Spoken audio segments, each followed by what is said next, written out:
My Gavan and Melonine, and well met indeed. I'm Arachir Galadirthan, head of the bonding team behind Divide and Conquer, and welcome to another faction lore video today, dealing with Isengard.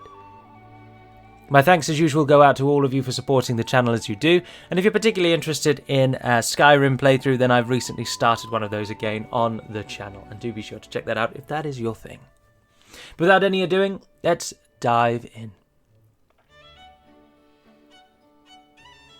For seemingly the first time in this series, our story does not begin with the downfall of Beleriand and the flight of the elves. Instead, we begin in Tolkien's second great cataclysm, the Akallabeth. After the faithful fled the sinking Isle of Elena, they came to found the realms in exile, Gondor and Arnor. Within only a few short years, they had constructed monumental cities and fortresses, Minas Anor, Minas Ithil, Annúminas, Fornost, and of course, the Tower of Orthanc. It is unknown exactly when the tower was constructed, but we know it was not built until after the downfall of Númenor, placing the construction sometime after 3320 of the Second Age. Of its actual construction, Tolkien speaks thus: "There stood a tower of marvellous shape. It was fashioned by the builders of old, who smoothed the ring of Isengard, and yet it seemed a thing not made by the craft of men, but riven from the bones of the earth in the ancient torment of the hills. A peak and isle of rock it was, black and gleaming hard. 4 mighty piers of many-sided stone were welded into one, but near the summit they opened into gaping horns. Their pinnacles, sharp as the points of spears, keen-edged as knives. Between them was a narrow space, and there upon a floor of polished stone, written with strange signs, a man might stand 500 feet above the plain, and this was Orthanc." A point on the name: Isengard is the name of the entire complex built in the Nan Curanir. This covers the tower, the wall, and the lands between. Orthanc refers only to the tower in the centre itself. Etymologically, Isengard is said to mean iron fortress, and its Elvish equivalent, Angranost, means exactly that as well. Orthanc, however, is a curious name, as it holds meaning in 2 languages in its current form. In the language of the Mark, the men of Rohan, it means cunning mind, and in the language of the elves, it means Mount Fang, both of which happily can be ascribed to the tower at certain points of its history. Speaking of history, Isengard's is little known. At the time of its creation, it was built to mark the formal northern border of the land of Gondor, as it sat at the northwestern point of the Gondorian region of Calenarthon.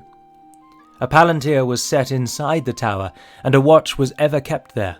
For over 1,600 years, this remains all we know of the place, until the Great Plague ravaged the lands of Middle-earth in the year 1636 of the Third Age. At that time, Calenarthon was already a very lightly populated region, but with the coming of the plague, many of its inhabitants emigrated to Ithilien, or into the lands closer to Anorion. There are then 2 conflicting accounts of what became of Isengard. In Unfinished Tales, the chapter The Palantiri, we are told that Isengard was abandoned. Its gates were locked, the Orthanc stone was shut inside, and it remained this way until a certain white wizard was given the keys many, many years later. However, in that same book, in the chapter The Battles of the Fords of Isen, we are told that a small guard was maintained at Isengard despite its being locked. The guard slowly morphed more into a tribe, and the leadership of the same became hereditary, passing down a Gondorian bloodline that remained within this tribe. Isengard, however, was forgotten by Gondor, and even messengers eventually began to ignore the place, and so the guardians that remained there went about life in their own way, as did their children, as they remained there unaccompanied and unaccounted for many years. Of these 2 accounts, it is generally always taken that the latter is the true story of events, and the former's usage of the word abandoned is simply to provide brevity to a chapter that does not concern itself with Isengard proper, but rather with the stone within. As you will know, In time, the Gondorian region of Calenarthon became Rohan. But despite their coming and laying claim to the land, the Guardians of Isengard did not answer to the King of the Mark. Quite the opposite was actually true, for unbeknownst to the Gondorians or the coming Rohirrim, the tribe in Isengard had steadily and gradually aligned with the Dunlendings, and were now Dunlendings proper in all but name. Although it does have to be said that this merging of peoples was, in part, facilitated by Dunlending aggression, as they came to occupy the lands around Isengard as they were forced out of Rohan, and they claimed the tower by force, putting to death any of the original inhabitants who would not join with them. Although do note that this is now, as I have said, centuries after the tower was shut, and the original inhabitants are all long dead. These are descendants only. But so it came to pass that the tower that had long defended Gondor's northern border now faced off against Gondor's new-come ally. For all their defensive strength, though, the occupants of Isengard did not have the military might nor the numbers to meet Rohan in the field. And for Rohan's part, they didn't have the strength to take the tower in a siege, and so an uneasy stalemate existed in the Westfold for many years, with neither side moving against the other, but with a watch constantly maintained on both sides of the Isen River. Isengard's Dunlending story, though, comes to a close with Dunland's most favoured son, Wulf. In the year 2758, Wulf led a full-scale Dunish invasion of Rohan, and was successful, the only Dunlending to have ever been so. He claimed the throne of Rohan and sat inside the Golden Hall of Meduseld triumphant. His armies managed to push the king, Helm Hammerhand, into a retreat to the fortress of Aglarond. A siege was then maintained on the fortress, and after some time, Helm was eventually defeated, thus giving his name to that place, Helm's Deep. Yet despite their success, the Dunlendings also suffered at the hands of the Long Winter, a very harsh and notable winter that affected much of Middle-earth and was, arguably, the actual cause of Helm Hammerhand's death.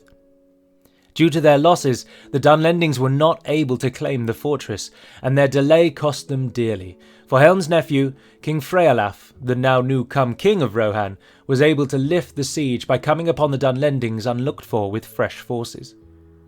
He drove Wulf and all the invaders back across the Isen River, and the fortress of Isengard was finally freed from Dunish hands.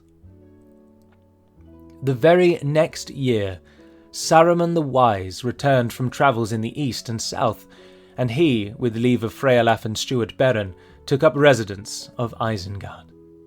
Steward Beren, as the de jure lord of Isengard, gave the keys of Orthanc to Saruman, and amazingly, it was found that despite it having been in the hands of the enemy for nearly 1,000 years, they were never able to enter the tower, and the items inside remained untouched, weathered, ragged, and ruined, but untouched.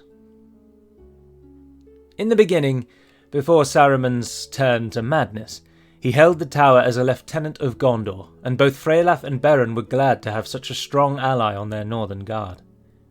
And for some years a peace endured, as the world slowly learned of the return of Sauron and his dominion in Mordor. But for this time Saruman maintained his facade of friendship, and it lasted for almost 200 years.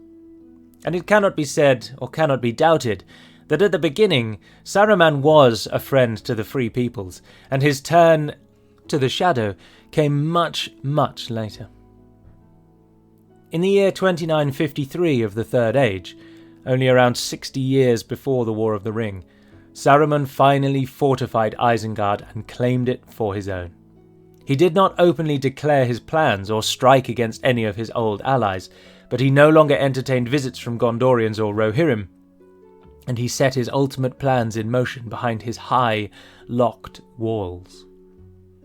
Finally, in the year 3018, only 1 year before the true events of the War of the Ring began, Saruman revealed his true intentions when he tried to convince Gandalf to side with him and create their own dominion over the lands.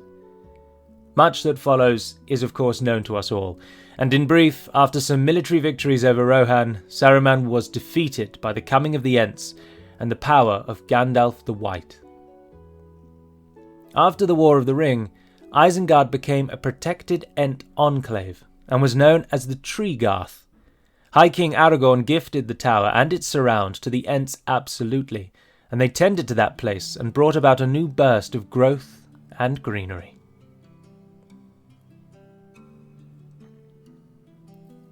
The story of Isengard in Divide and Conquer remains mostly unchanged, save for the intentions of Saruman becoming known slightly earlier. It was in the year 2980 of the Third Age that the dark and insidious creations of Saruman, the Uruk-hai, began plaguing the western bounds of Rohan. Skirmishes between the cavalry of Rohan and the Uruk-hai grew ever more frequent. News came to Rohan that Isengard had stretched out its hand westward and had claimed a number of minor towns and villages from the wildmen of Enedwaith. Those lesser folk were powerless to hold back the might of the White Wizard, and the men of Rohan knew that war was coming. But it came quicker than they ever thought. Not less than one season had passed since news of Isengard's expansion westward had reached Rohan, that the armies of the Tower finally arrived on the border of the Westfold. And so, in the ending months of 2980, all-out war came to Rohan. The men of Rohan will be hard-pressed to fight back the coming storm as legions of pikes and crossbows, wielded by terrifying warriors, makes their way across the Isen River. Yet victory over the Rohirrim is not Saruman's ultimate goal. His mind is set on a much bigger prize, Middle-earth itself. By now, Saruman has long studied the One Ring and knows full well of its purpose. Where humans have failed to control the power of the ring before, Saruman will succeed. Removing the Rohirrim is only the first step. He has already begun to send scouts out far and wide, to the Gladden Fields, to Dol Guldur, and of course, to the Shire. All in search of the ring. If he can find it and bring it back to the Tower, then he can achieve what none have before him. Total domination of Middle-earth and the final and ultimate defeat of Sauron. Saruman leads the armies of Isengard in 2980 at the head of a group of highly trained and deadly crossbowmen, his own personal guard, but he tends to stay in Isengard to oversee the greater war effort. Fighting in the mud with the Uruk-hai and chosen for his skill at command, First Captain Lurtz leads the armies out on the field, but is supported in this endeavour by Ugluk and a number of wild and ferocious berserkers. The campaign begins before the conquest of eastern Enedwaith has begun, and war with Rohan has not yet been openly declared. The Horse Lords are no fools, however, and they are readying their western border in defence. In battle, Isengard fields some of the finest heavy infantry that fight in the name of the Shadow. The formidable and feared pike units march under cover of countless crossbow bolts. To aid in mobility, Saruman has also outfitted a number of orcs as warg riders, and whilst they are no match for the cavalry of Rohan, the wargs of Isengard are still well regarded. But as alluded to, the main goal for Isengard in Divide and Conquer is to find and secure the One Ring, for only then can true victory be achieved. Berserkers. Saruman was always lauded as the most powerful and wisest of the Istari. Having been a Maiar of Aule's people, he was also a skilled craftsman. Yet none could have guessed what craft he would conceive in the caverns of Isengard. And there, in the darkness, using breeding and dark magics, he created the fighting Uruk-hai. Some say a cross between man and orc, and others an ungodly abomination crafted from the very earth itself. Whatever their founding, Saruman has honed his craft over time, and eventually the Berserker was born, the pinnacle of Uruk kind. A warrior so savage and bloodthirsty that he will fight on despite wound, injury, or sickness. This creature's mind is bent at all times on battle. It lives for battle, and it thrives in the heat of the maelstrom. Uruk-hai pikes. For all the strength and power of the Berserker, it lacks discipline. Whilst in most cases having a whirling force of death on your side is to your benefit, battles come in many forms, and a stalwart line of defence is sometimes called for. Thus were the Uruk-hai pikes outfitted.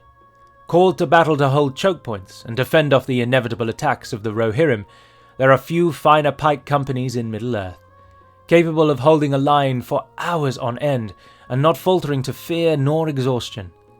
They are Saruman's true fighting power, and it will take a hardy foe to break the new-come line of darkness.